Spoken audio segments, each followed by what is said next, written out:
Les gens sont méchants. De Tu ouf. vois, enfin, oui, mais la vie est compliquée. Mmh. La frustration, c'est un must dans l'éducation. Mmh. Tu vois, je le dis en coaching, c'est pas une démocratie, hein, le foyer, c'est une hiérarchie. Mmh. C'est moi qui décide. Quand je te dis d'aller te brosser les dents, tu vas te brosser les dents. Mmh. Que tu le fasses en criant, en pleurant, en t'énervant, il n'y a pas de souci, chaton. Mmh. Mais tu vas aller brosser tes dents. Ouais.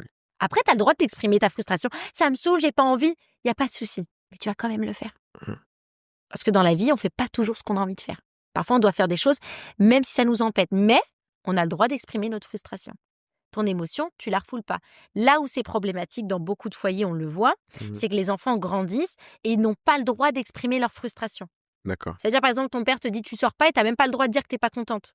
Mais je peux quand même dire que ça me saoule ou pas ou... Parce que les parents, tu les renvoies à ah ouais, donc tout ce que j'ai fait pour toi et en plus, tu n'es pas contente. Donc, Mmh. en fait, c'est là où quand tu viens terrer tes émotions, quand tu viens anesthésier, parce que j'ai pas le droit, t'évites de dire que tu n'es pas contente ou que tu n'aimes pas ce que ton père il a dit ou il a fait, tu n'as pas le droit à cette critique, là, c'est problématique. Mais en réalité, tu voulais manger des bonbons le soir, je t'ai dit non. T'es pas content, tu pleures. Je te fais même un câlin. De quoi t'as besoin? Tu veux un câlin? Allez, viens. Mmh. Oh, je suis pas content, maman. Oui, c'est pas grave. T'as le droit. Même moi, ça me saoule quand je fais des choses que j'ai pas envie de faire. Je comprends. Mmh. Même moi, j'ai pas envie d'aller à l'école. Ouais, je comprends. Même moi. Parfois, je vais au travail, ça m'énerve. Je sais. Mais l'école, c'est important. Mmh. Donc, tu vas y aller. Tu vois? Je vois totalement. Donc, c'est Et je suis important de... totalement d'accord avec toi. C'est la double... Tu vois, c'est c'est l'éducation comme ça où elle est bienveillante dans le sens où bah, tu as le droit d'avoir des émotions et papa et maman, ils sont pas déstabilisés parce que mon enfant fait une crise sur le sol. Mmh. C'est OK, hein. En fait, c'est en rapport avec nous. Tu es à l'aéroport, la dame, elle vient te voir, elle te dit « Bonjour, alors il y aura... Je suis désolée, il y aura plus de vol. » Toi, tu es là avec ta valise, comment ça, il y aura plus de vol? Moi, je suis censée partir aujourd'hui.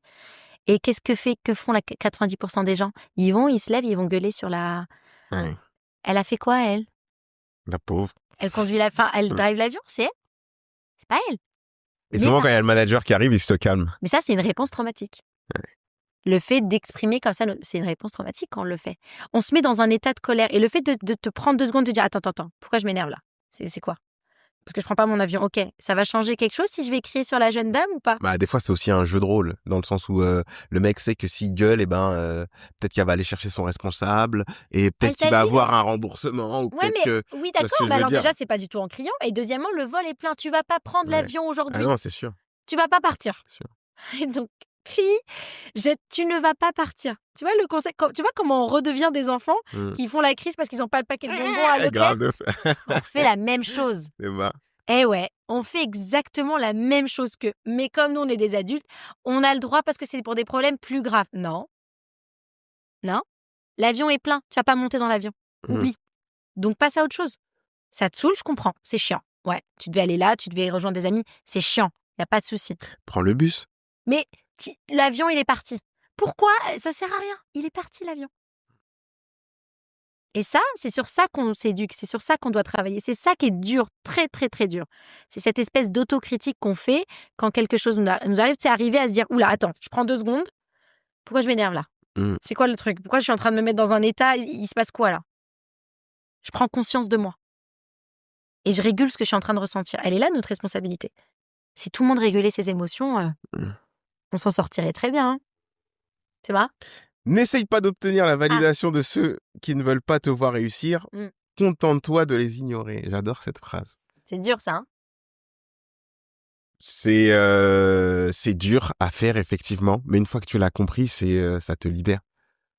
Ça te libère. La pression sociale, effectivement. On en a plus ou moins abordé. Et ça fait partie, tu vois, des phrases que j'ai sélectionnées. Pourquoi t'aimes bien celle-ci?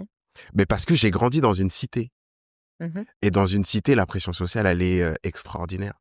Elle est omniprésente. Tout le monde te regarde, tout le monde te calcule, tout le monde commente.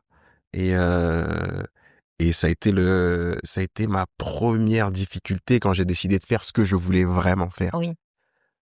Voir le regard des gens changer, voir les moqueries. Je pense j'ai beaucoup parlé avec des potes humoristes ou d'autres artistes ou des gens qui ont entrepris quelque chose de différent du commun, des mortels entre guillemets, que le métro boulot dodo, et ils me racontent tous la même chose. C'est qu'au début, ils ont commencé par être critiqués. Et les mêmes qui les ont critiqués ont fini par par faire la promotion de leur travail et à les féliciter à la fin, tu vois. Et elle est elle est tellement vraie, cette phrase. Je trouvais elle était criante, c'est pour ça que je l'avais relevée. Tu vois, je t'en Ça n'a parle rien à voir avec avec beaucoup nous. d'émotion. Ma voix redescend quand je te parle. Et Ça n'a rien à voir avec nous. Tant qu'on ne veut pas le comprendre, on ouais. restera bloqué. Mais ça n'a rien à voir avec nous. Rien à voir avec nous. Mhm. De la même manière que moi, je ne peux pas sortir de moi-même, mon voisin, il ne peut pas sortir de lui-même aussi. D'accord. Quand tu parles à des amis, tu vas dire par exemple, ouais, je veux créer une société, je veux faire ça, ça, ça, ça, ça. Fais-le sur 10 personnes. Fais une étude sociologique. Prends un projet et parle-en à 10 personnes différentes. Tu n'auras pas les mêmes réactions. Ouais. Pourtant, ton projet, c'est le même. C'est la preuve que ça n'a rien à voir avec toi. Parce que si ça avait à voir avec la façon dont tu le dis, et ce que tu dis, et la conviction que tu y mets, les gens réagiraient tous de la même manière. C'est pas le cas. Donc les gens réagissent avec qui ils sont.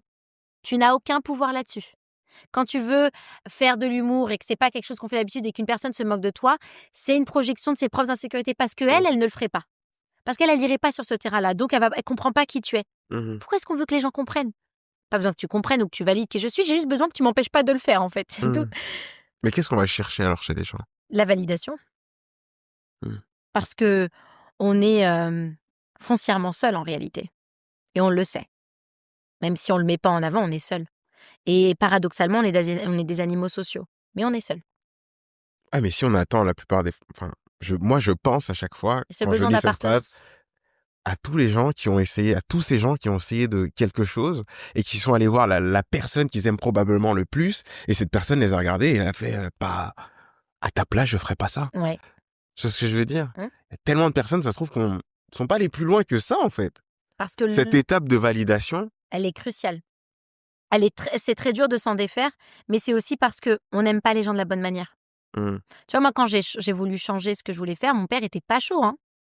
Il m'a dit attends, mais oui, enfin, il y a quand même des responsabilités, tu vas tout pas et quitter là, c'est comme le ça, papa qui mais qu'est-ce parle. que tu... C'est le papa qui parle, mais bien évidemment, c'est le papa qui a peur pour sa petite fille d'amour. Ouais. Parce qu'il me voit encore comme si j'avais 5 ans, mais c'est normal, il est dans son rôle, mon père. Mon père est dans son rôle. Il va pas me dire fonce, one life, va au bout du monde, on n'en a rien à faire de tes économies. Non, il va pas me dire ça, non. Il va aller dans la sécurité. Parce que pour lui, en fonction de qui il est, une bonne vie, c'est une vie dans la sécurité. Ouais. En fonction de qui il est, de ce qu'il a vécu. On est la somme de ce qu'on a été, des gens qu'on a rencontrés, de l'éducation qu'on a eue, de ce qu'on a ressenti, de ce qui nous a fait mal. Chacun est la somme de ça. Je peux pas sortir de ça. Je peux pas. Donc, quand je vais voir quelqu'un, tu sais, le meilleur moyen de voir, de réussir, je donne le petit conseil comme ça aux gens qui veulent entreprendre et par exemple, ils vont voir des personnes. Et des personnes qui disent « Ah, moi, j'aurais jamais fait ça ». Si vous voulez sortir de cette espèce de validation, posez une question. C'est vrai? C'est intéressant, tu peux développer? Comment ça, t'aurais jamais fait ça? J'ai pas compris. Explique-moi. Laissez les gens être responsables de ce qu'ils viennent dire parce que plus tu vas laisser la personne être responsable de ce qu'elle est en train de te dire, se justifier, moins tu seras dans l'interprétation de ça à voir avec moi. Parce que généralement, les gens adorent prendre l'ascendant sur les autres. Tu sais, c'est les phrases que tu te prends quand tu arrives le matin au travail qu'on te dit oh, « T'as l'air vachement fatigué, hein ?» Phrase de merde. Pardon, mais qu'est-ce que ça... Non, mais... Parce que moi, je suis pas fan des mini-discours comme ça qui ne servent à rien. Qu'est-ce que ça apporte à la personne que tu es en train de lui dire qu'elle a une gueule de merde aujourd'hui? Ça apporte quoi, là? C'est quoi que tu nourris? Tu prends l'ascendant. Et beaucoup de personnes font ça. Quand on a conscience, on se rend compte que la quasi-totalité des gens font ça. Elle est déstabilisante en plus, cette phrase. Mais bien sûr. Moi, je sais jamais quoi répondre. Fatigué. Bah, c'est ouais, je sais pas. Bah, tu te justifies. Ouais, j'ai mal dormi hier, j'étais Grave. malade. Et des fois, c'est faux. Des fois, je suis même pas fatigué. Et je dis oui. Bien. Mais comme on t'a dit que t'avais une gueule de merde, ok. Ouais, c'est vrai, j'étais malade. Bah, le pire, c'est si ça t'arrive et que t'as fait un effort pour se préparer. Alors là, c'est horrible. T'es là, mais pourquoi je te dis ça? Imagine à quel point c'est horrible pour l'autre. Et puis moi, je le dis, je suis désolée, je le dis. Qu'est-ce que t'es en train d'apporter là au monde en disant ça? À quoi ça sert? Même si tu vois que la personne, elle est fatiguée et que toi, tu t'inquiètes pour elle, c'est pas en lui disant qu'elle a une gueule de merde que tu vas l'aider. Au contraire, tout va bien? Tu veux qu'on aille manger tous les deux? Ouais. Je peux faire quelque chose pour toi? Ça te dirait sortir? On va manger un morceau, on va discuter. Là, tu sers à quelque chose. Là, tu l'aides. Mais c'est des phrases comme ça qu'on fait tous, hein. Tous, on l'a déjà fait. Pour prendre l'ascendant, c'est notre ego. Ok, c'est notre petit ego, notre petit orgueil qui parle. Alors qu'en réalité, quand tu es confronté à ça, la seule façon de faire, c'est de renvoyer la balle à l'autre.